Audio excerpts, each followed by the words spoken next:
السلام علیکم ورحمۃ اللہ وبرکاتہ۔ سورۃ ابراہیم آیت نمبر 38، 39 اور 40 کی تلاوت کر رہی ہوں۔ اعوذ باللہ من الشیطان الرجیم، بسم اللہ الرحمن الرحیم۔ ربنا انک تعلم ما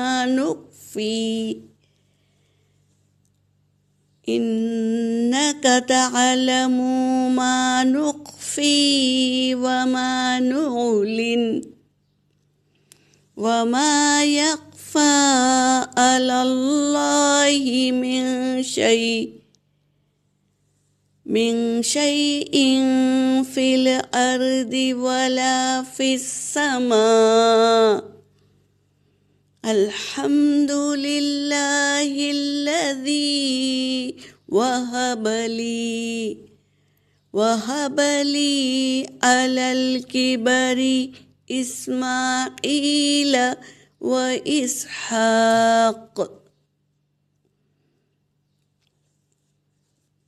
إن ربي لسميع الدعاء،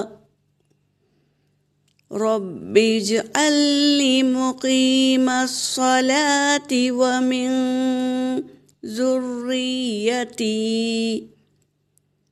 ربنا وتقبل دعاء۔ صدق اللہ العلی العظیم۔ ترجمہ کر رہی ہوں۔ ربنا، اے ہمارے رب۔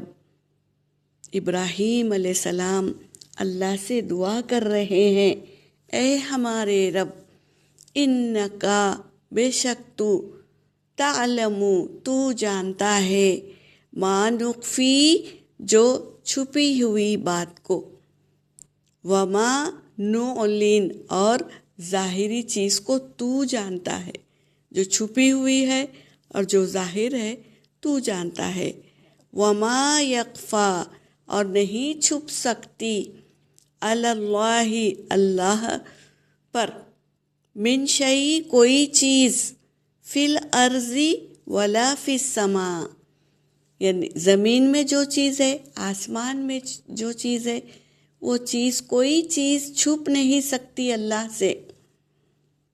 سب کچھ اللہ تبارک تعالیٰ جانتے ہیں، تمہارے دلوں کے بھید کو اور تمہارے ظاہر کو، زمین میں کیا چھپا ہے، آسمان میں کیا چھپا ہے، سب کو اللہ جانتے ہیں۔ الحمدللہ الذی، تمام تعریفیں اللہ ہی کے لیے ہے، الذی، وہ جس نے، وہب لی، عطا کی مجھے، علی الکبر، بڑھاپے میں، اسماعیل و اسحاق، اسماعیل علیہ السلام اور اسحاق علیہ السلام کو عطا کی اللہ تبارک تعالیٰ نے۔ تو یہ کہہ رہے ہیں ابراہیم علیہ السلام، ان ربی لسمیع الدعاء، بے شک میرا رب البتہ خوب سنتا ہے دعاؤں کو۔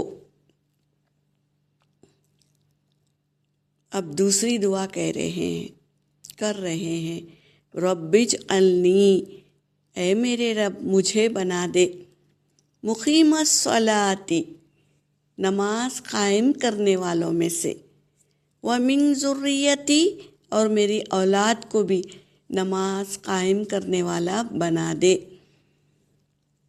ربنا، اے ہمارے رب، وتقبل دعا، تو ضرور سنتا ہے دعاؤں کو۔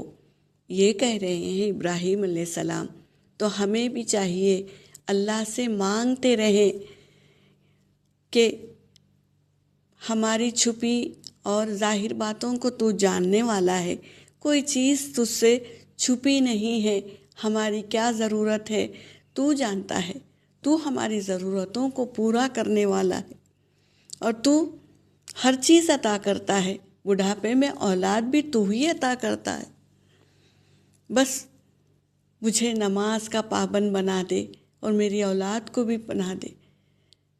البتہ خوب دعاؤں کو سنتا ہے اور تو دعاؤں کو قبول بھی کرتا ہے۔ یہاں پر میری آیت ہو گئی وآخر دعوانا ان الحمد للہ رب العالمین۔